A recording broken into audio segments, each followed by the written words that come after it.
वृश्चिक लगन में हम बात कर रहे हैं विभिन्न अस्त ग्रहों के बारे में और इस वीडियो में देखेंगे आपके 10वें भाव के लिए। 10वां भाव जहां पर अभी आपको सूर्य नजर आ रहे हैं और सूर्य खुद इसी भाव के स्वामी हैं। तो मान लीजिए आपका सूर्य हो सकता है 10वें भाव में स्थित हो, चाहे आपका नवम में स्थित हो या फिर आपका 11th हाउस में स्थित हो सकता है सूर्य।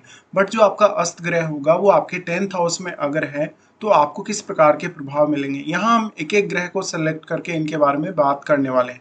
तो सबसे पहले यहाँ लेते हैं बृहस्पति को। मान लीजिए अगर बृहस्पति आपके 10th हाउस में सूर्य से अस्त है तो ये आपके कैरियर के लिए बहुत ही ज्यादा बेनिफिशियल होगा। यहाँ पे बृहस्पति अगर देखा जाए तो आपको अच्छा ज्ञान और बुद्धिमत्ता प्रोवाइड करेंगे, जिससे आप अपनी जो क्षमता है उसका प्रयोग अपने कैरियर के लिए कर सकें। इवन इस बात की बहुत अधिक संभावना है कि आप कैरियर में बहुत ज्यादा नेम फेम भी प्राप्त करेंगे और साथ साथ में एक अच्छा कैरियर, एक अच्छा स्टेटस आपको देखने को मिलेगा। इसके साथ ही जिस भी फील्ड में आप होंगे उसमें आप दूसरे लोगों को इंस्पायर कर सकेंगे और बहुत लोगों को आप गाइड भी कर सकेंगे। यहाँ पे जो बृहस्पति होगा वो एज ए गुरु होगा, तो हो सकता है आप कोई ऐसे फील्ड में हैं जहाँ पर आप दूसरे को कुछ सिखा रहे हैं या तो फिर आप किसी को कोई एडवाइस वगैरह दे रहे हैं। ऐसे जातक अक्सर सरकारी पदों पर हो सकते हैं और वो बहुत बड़े सरकारी पदों पे होंगे मोस्टली। इसके साथ साथ देखा जाए तो बृहस्पति दूसरे भाव के स्वामी है और आपके चार्ट में पंचम के स्वामी है।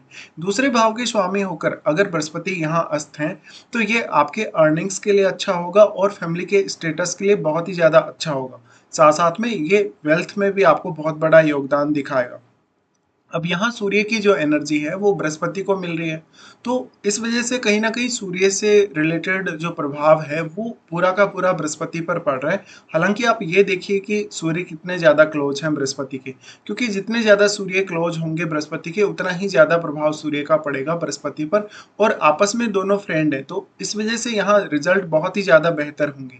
अब इस बात की भी बहुत अधिक संभावना है कि सूर्य अपने एनर्जी अगर बृहस्पति को प्रोवाइड कर रहे हैं इस तरीके से, तो आपके लिए बृहस्पति से संबंधित काम करना बहुत ज्यादा इजी भी होने वाला है। इसके साथ साथ अगर देखा जाए तो यहाँ पे करियर को लेकर आपके जीवन में बहुत सारे अपॉर्चुनिटीज आएंगी। इवन कभी कभी ऐसा होगा आप जब आप दो प्रकार की अपॉर्चुनिटीज के बारे में एक बार में सोच रहे होंगे, तो ऐसे में जातक मेहनती भी होगा और वो कैरियर में जो कुछ वो चाहे वो हासिल कर सकता है।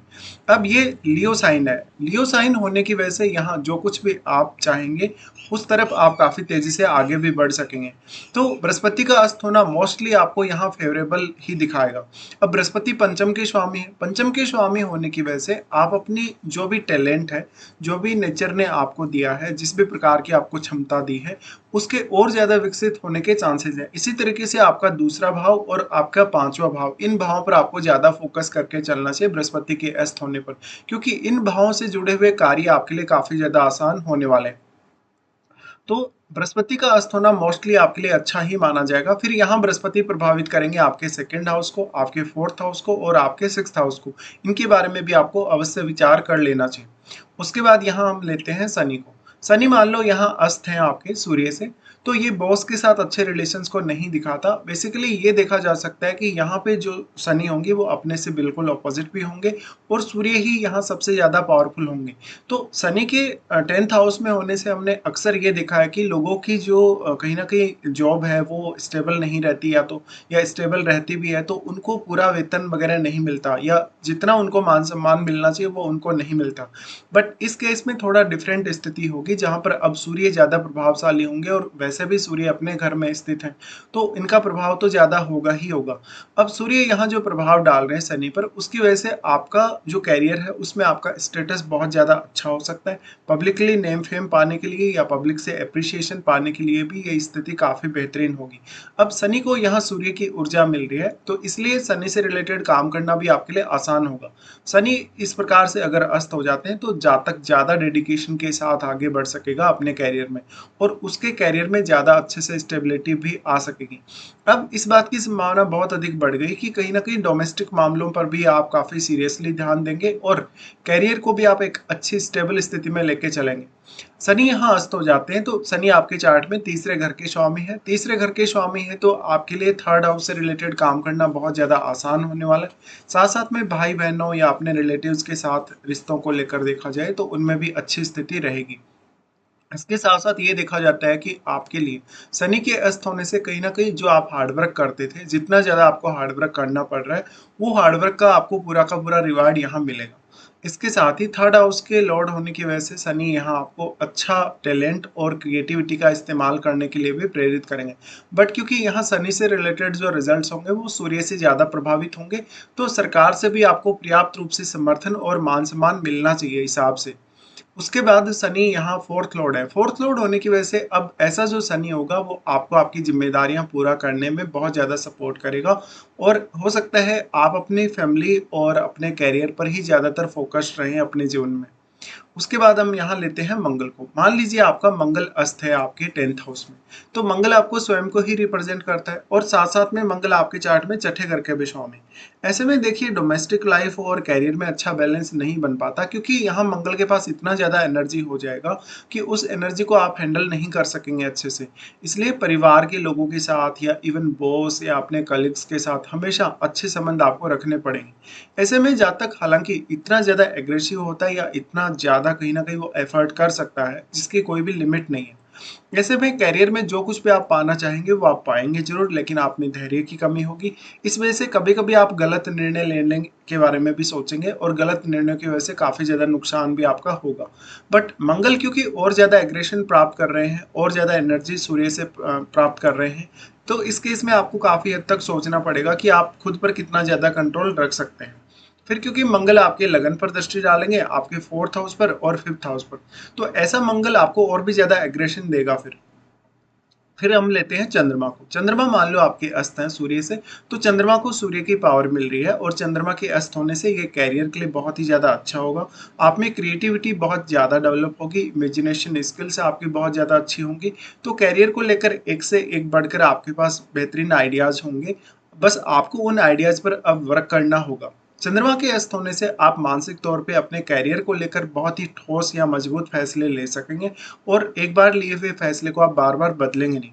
चंद्रमा के अस्त हो जाने से इस बात की संभावना भी काफी तेजी से बढ़ जाएगी कि आपका फॉरेन से कुछ कनेक्शन हो, या तो फिर आपको लगातार कोई ना कोई ट्रेवल करना पड़े कैरियर को लेकर। बट यहाँ स्टेबिलिटी अच्छी खासी देखने को मिल सकती है। फिर आपके पारिवारिक जीवन का योगदान भी आपके कैरियर में बहुत ही महत्वपूर्ण हो जाएगा। दोनों ही ग्रह यहाँ से फिर प्रभावित करेंगे आपके फोर्थ हाउस को। मान लो यहाँ पे आपका सूर्य और चंद्रमा मान लो जैसे दोनों ही अगर स्थित हैं, तो फोर्थ हाउस पर ये अपना पूर्ण रूप से प्रभाव डालेंगे। ऐसे में आप अपने घरेलू जीवन पर भी उतना ज्यादा ध्यान देंगे जितना ध्यान आप अपने कैरियर पर दे रहे हैं। चंद्रमा के अस्त होने से जरूरी नहीं कि आप बहुत ज्यादा इमोशनल होंगे, हो सकता है आप बहुत ज्यादा प्रैक्टिकल वे में सोचने लगे, और यही आपकी प्रोग्रेस करने का एक कहीं ना कहीं एक सही डायरेक्शन होगा। तो चंद्रमा के अस्त हो जाने से आपको ये देखने को मिलेगा कि आपका भाग्य कहीं ना कहीं बहुत ज्यादा साथ देने लगेगा आपके कैरियर में, और जो आप एक्सपेक्ट कर रहे हैं अपने कैरियर से वो सब आपको मिलना शुरू हो जाएगा। उसके बाद यहाँ लेते हैं शुक्र को। शुक्र मान लीजिए किसी के अस्त है, तो शुक्र देखिए 5 नंबर साइन में अगर शुक्र होता है तो ये क्रिएटिविटी के लिए बहुत ज़्यादा अच्छा है। तो फिर शुक्र से रिलेटेड फील्ड ही अगर आप चुन रहे हैं तो बहुत बेहतरीन होगा। साथ ही भौतिक सुख सुविधाओं के मामले में भी शुक्र आपको यहाँ बेहतरीन सपोर्ट करेगा। बेसिकली हम ये मानते हैं कि शुक्र का अस्त होना वैसे रिलेशनशिप के हिसाब से उतना अच्छा साबित होता नहीं है, पर ये आपको भौतिक सुख सुविधाओं के मामले में बहुत ज़्यादा सपोर्टिव होगा। साथ साथ में शुक्र अगर अस्त हो जाते हैं तो आपका पार्टनर आपके करियर में बहुत बड़ा योगदान कर सकता है। मैरिज होने के पश्चात हो सकता है आपके नेम फेम में वृद्धि हो, आपका पार्टनर का जो सपोर्ट है वो आपको कैरियर में मिले। इस वजह से फिर आपका आगे चलकर नेम फेम बहुत ज़्यादा हो जाएगा। तो शुक्र का अस्त होना हम यही मानेंगे कि भौतिक सुख सुविधाओं के साथ साथ और एक अच्छे जीवन स्तर के साथ साथ कैरियर में भी बहुत कुछ आप कर पाने में सक्षम होंगे। उसके बाद यहाँ लेते हैं बुध को। मान लीजिए आपके बुध यहाँ सूर्य से अस्त है, तो व्यक्ति अपने करियर को लेकर काफी सीरियस होगा, बहुत मल्टीटास्किंग होगा, उसकी योग्यता या उसकी क्षमता के हिसाब से वो पूरा अच्छे से काम कर पाएगा और करियर में बहुत सारे कार्यों को हैंडल कर पाएगा। ऐसे में वो जातक एक बहुत अच्छा वक्ता हो सकता है, बहुत ही अच्छा दूसरों को गाइड करने वाला पर्सन हो सकता है, और अपनी वाणी की वजह से या अपनी रिप्रेजेंटेशन की वजह से वो ज़्यादा फेमस होगा।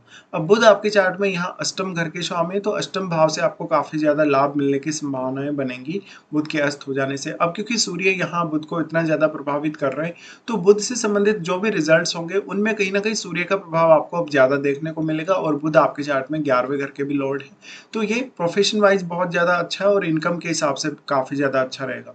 तो इस तरीके से आपको सोचना होगा यहाँ बुध के अस्त होने से। बट हम यही मानेंगे कि बुध के अस्त हो जाने से कहीं न कहीं करियर में, जो भी करियर आप भले ही चुनेंगे, उसमें काम करना आपके लिए बहुत ज़्यादा ईज़ी रहेगा और फिर दोनों ही ग्रह यहाँ प्रभावित करेंगे 4th हाउस को भी। इसलिए 4th हाउस से रिलेटेड मैटर्स में भी आप काफ़ी अच्छा कर सकेंगे।